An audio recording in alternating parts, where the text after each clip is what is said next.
This is Carl at National RV Detroit, and I'm going to walk you through this 2021 Columbus River Ranch fifth wheel, and the model number is 390RL.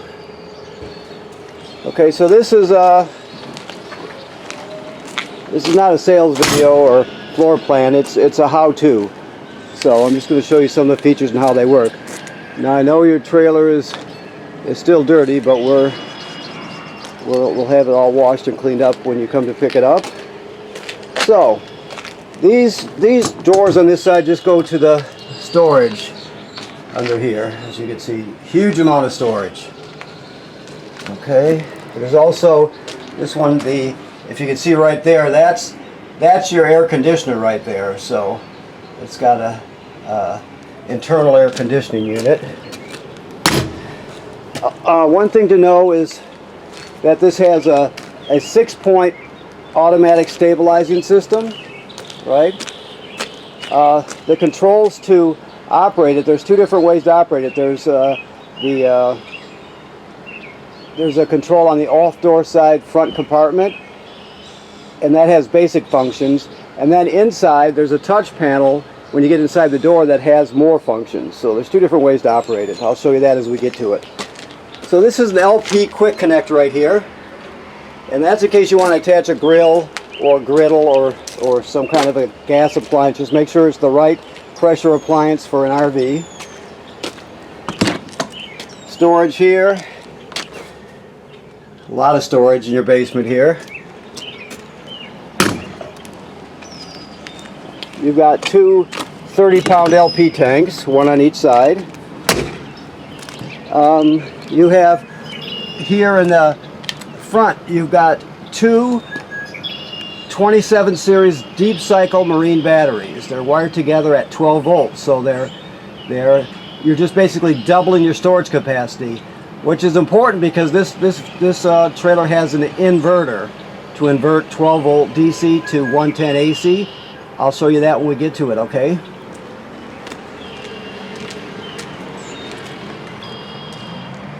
This is your other LP here.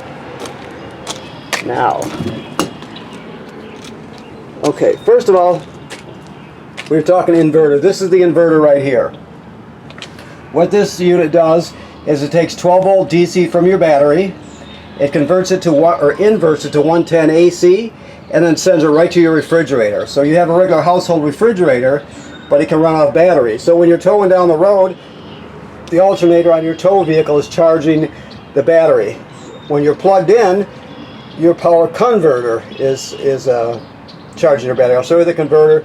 When we get to it, that does just the opposite. That one goes from AC to DC. So this takes 12 volts, turns into 110 for your refrigerator.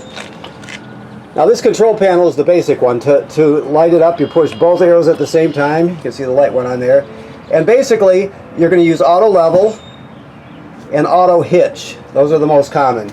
Auto hitch is not retract all. Retract all will actually make it nosedive. It won't hurt anything. It'll just retract everything.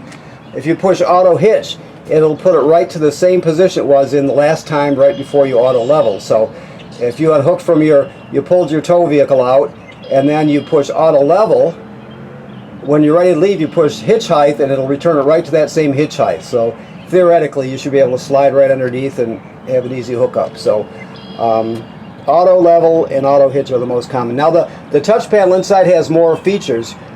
You can operate the jacks independently of other things like that. I'll show you that when we get in there, okay? Of course, there's the directions for your leveling system there.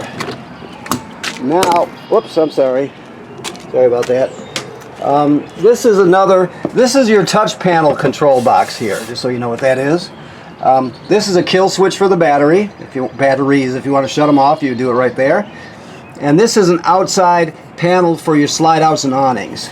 So you can actually operate them from out here, or you can operate them from the touch panel inside, which is probably what most people do. But nevertheless, you have an analog backup there. Your water heater is on demand. So there's no water heater tank. It's strictly on demand. And basically, well, I'll show you the controls are inside basically, but it just heats water as it comes into the trailer, so you never ever run out. Okay. Now here we have some valves, right? You got gray tanks, 2 gray tanks, a black tank. Okay, just so you know. Now if I come back further here to this right here, this is your water docking station here. So first of all, you have a water filter canister. Right now this trailer is winterized, so the water filter canister, let me back up. There is a water filter that fits in this canister inside the trailer if you choose to use it. So if you want to use that, you can put it in there. A sprayer attaches to this. Your city water hooks up right here. Okay. Now the thing is, you can configure these 4 levers. All you have to do is look at the drawing. City water.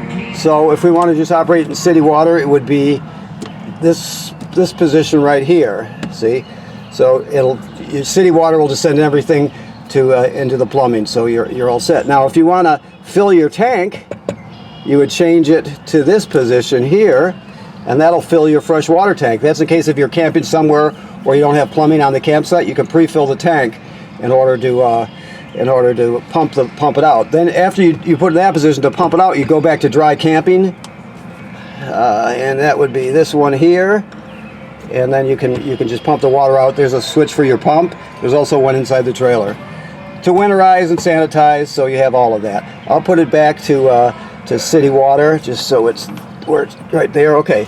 Now this is a black tank flush right here. So after you dump your black tank, you can leave the valve open. You have to leave the valve open like it says on the sticker here.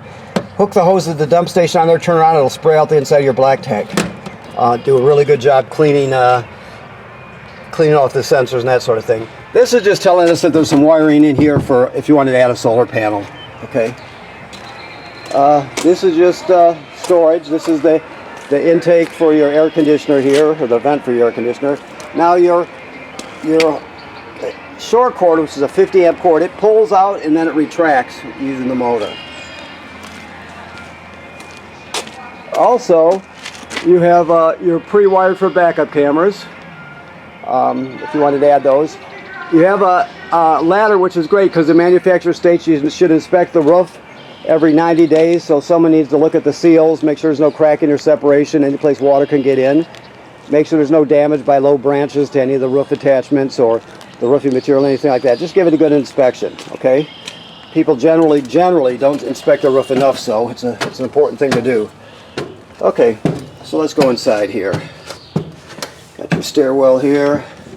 We're still cleaning now, so keep that in mind. Okay, we'll start here. I showed you the power inverter, which sends AC power to your refrigerator. This one here is the power converter here. So this does the opposite. This takes regular power, 12 volt, or excuse me, 110 AC, and converts it to 12 volt DC. So you have 110 AC on this side. You have circuit breakers like you'd see at home, and they're all labeled here. Then the power is converted to 12 volt DC here. So you have 12 volt fuses and a couple breakers, and those are all labeled. Okay. Then the power, it's also a battery tender, so it'll sense how much energy your batteries need and always keep them charged up. So it charges your battery when you're plugged in. Okay. Alrighty. So let me get on my feet here. Okay. So this is just a sensor for the HVAC system. You push to light this up. Right now we're in leveler mode. I was just happen to be talking about that. So this does the same thing as the other one, auto hitch, auto level, the two most important. Plus you can scroll here to auto retract and then to manual mode. So if you wanted to operate the jacks separately, you go to manual mode and then push enter, and you can select the jack in plus minus and move them independent, okay? That's the main difference between the two. Also, if it ever faults, you'll have to come in here to clear it. You can't do that from outside, that I know of anyway. Maybe there is a way and I don't know about it, but keep that in mind. So let me just back up here. So it's basically the same as all of these systems. There we go. So you have your devices, your awnings, your leveling, your monitor panel that tells you, you know, the condition of your tanks and your battery, that sort of thing. Your slide outs here, so if I was to push slides, you have them right here: bed slide, entertainment side, kitchen slide, sofa side, slide. So you operate them from here. Like I showed you, there's also analog stuff outside. And if you're talking about your HVAC, heating and cooling, you handle that from right here. Okay. Also, there's for this system, there's an app. So there's all the information for getting an app if you want to. All right. So as we move in here, got a big pantry, of course, which is a great thing. Regular AC refrigerator like you'd use at home. I just, in this trash pail, we haven't unpacked it, but you can see there's your filter. Here, there's your filter wrench right there, and the filter for putting that canister if you want. Okay. Now, your microwave works like any other microwave. You also have light underneath and fan. This is your packet with all your information in it, so you can study up if you need to. This is just telling you about your tire sensor kit if you choose to use it. Okay. That tells you your tire pressure and the temperature, that sort of thing. And that's for your trailer, but you could also get the type of caps that screw on your tow vehicle's system, and it'll actually tell you the condition of your tow vehicle too when it comes to pressure anyway. Okay. So these are simple. You just put it where you want and spark it. I don't know if the gas has been shut off. If it doesn't light, oh, it's light right there. Whoops. So you can see it right there. So that's very simple. You turn it and then depress it. Oven's the same way. Works like every other oven. Nice big oven for an RV, because a lot of times, you know, you got that little bitty thing. All right, you have storage back here. I don't know if I can open this one-handed. Yeah. You got storage back here behind your TV. Keep in mind that that green light right there, that's for the signal booster for the digital antenna. There's a button next to it. You can turn it on and off, but you want it on if you're using the antenna. Otherwise, you won't get a good picture. So make sure you keep that in mind. If you're not getting a good picture, check it out. This is probably an issue. Okay, so you have, let's see here. You've got remotes here. Your TV is right here. TV works like every other TV. This is for your sound here. It has everything you can. It has 3 speaker zones. This room is A, up front is B, and outside is C. You can use Bluetooth. You got an FM radio. You can do all kinds of things with it underneath this cover here. There's USB hookup, so you put all your favorite albums on one stick and take them all with you, that sort of thing. So it does a lot. Also, you get this bass, and there's a controller for the bass right there, just so you know. This is your remote for your fireplace.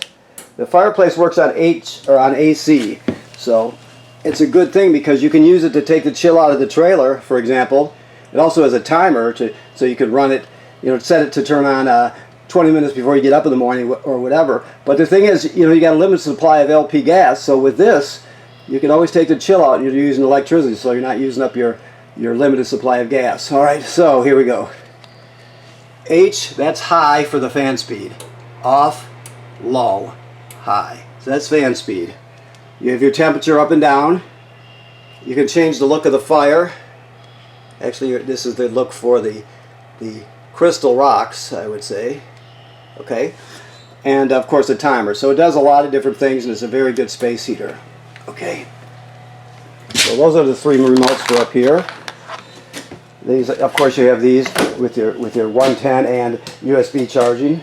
Now this hide-a-bed folds out. It's a really good one. You pull the back cushions off, of course. Then you grab it down here and fold it out. It's got 3 panels. It's foam, and it works really nice. It's not like the old ones used to be, where you have springs and a bar sticking in your back or anything like that. It's really, really, really good when it comes to hide-a-bed. So your chairs, you have the footrest and back right there. It's electric. This device here is your carbon monoxide and LP gas detector. So keep in mind, if it goes off, it should always be green, first of all. If it's not green, you get it serviced. If it goes off, you take everybody outside, leave the door open, shut the gas off at the front, and figure out what's going on, okay? That's important. Okay. This is a remote for your fan, your powered fan up here. You can see it right there. The vent cover, the lid, so to speak, that's powered along with the fan itself, so you can do that from there. All right, so moving back. This is just pre-wired for a gateway with a Wi-Fi extender, just in case you wanted to add something like that. That's what it's telling you. Okay, bathroom works like every other bathroom in the trailer. Nothing unique about the sink and shower. The toilet, of course, you can see there's antifreeze in it now. But directly below is the black tank. So I'm sure you've owned RVs before, but I'll go through it just in case you haven't. That's the flush pedal down there, of course. Well, before you start using it, you pull the camper out, hook up the power and the water. Then you come in here, you dump 1 dose of chemical in the bowl, and then step on the pedal. Water will come swirling out. You put at least a gallon of water in the black tank below, along with the chemical. Some people use more, it's up to you. But the thing is, you have to do that before you start using it. Otherwise, the smell will be terrible, and it can get clogged up. So you always want chemical and water in there. That's very important. This is the control for your on-demand water heater. Okay, GFC, there are a couple of them in this trailer. All the plugs, even the ones on the outside, are wired through a GFCI. So keep in mind, if they pop, it's going to be one of these two that you use. If that made any sense. It sounded good in my head anyway. All right, so here are 2 more chairs for your dinette. Okay, drop this down. You have a TV with a televator. So the button for the televator is right up here. So there's a remote for this, obviously, too. So you have your televator. Okay, another fireplace. So here's your remote for your TV here, and here's the fireplace remote. It works just like the other one does. I don't have to go through it again. It does the same as the other one. Another receptacle plus a charging port. Okay, you got wardrobe, and then this can use for wardrobe or whatever storage you want. It's also pre-plumbed and wired for a washer dryer combo, so if you wanted to add it in here, it's all set to go. Okay, you get the stackables, of course. These, when you see these are for the paddle fans. Okay, all right,